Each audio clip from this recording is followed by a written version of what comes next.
Before she was known as a saint of the gutters, Mother Teresa was Agnes, a young girl from a prosperous family in what is now North Macedonia. Her father was a successful businessman and a local politician, but he died suddenly when she was just 8 years old, leaving the family in near poverty. Her mother, a deeply religious woman, responded to this tragedy by opening their home to the city's destitute, telling Agnes, "My child, never eat a single mouthful unless you are sharing it with others."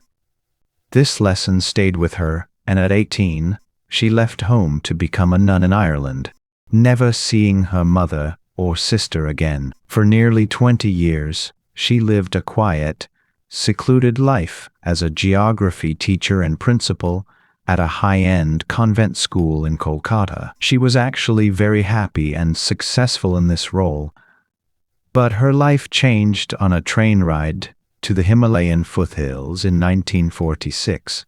She described it as a call within a call, an overwhelming feeling that she had to leave the safety of the convent to live among the poorest of the poor.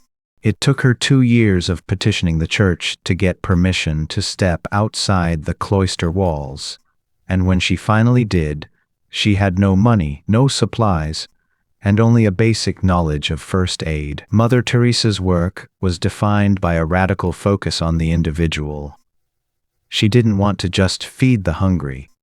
She wanted to find those who were dying alone and unwanted so they could die with dignity. One of her more controversial secrets was revealed after her death through her private letters. For nearly 50 years, while she was a global symbol of faith, she experienced a dark night of the soul, a period of intense spiritual dryness where she felt as though God had abandoned her. Despite this internal struggle, she never stopped working, often waking up at 4:30 a.m. to wash the sores of leprosy patients or care for abandoned infants. Her legacy continues through the Missionaries of Charity, which has expanded into 130 countries. She was a woman who was equally at home in a shack in Kolkata as she was receiving the Nobel Peace Prize or addressing the United Nations. She famously lived out her life with only 2 saris and a bucket to wash them in,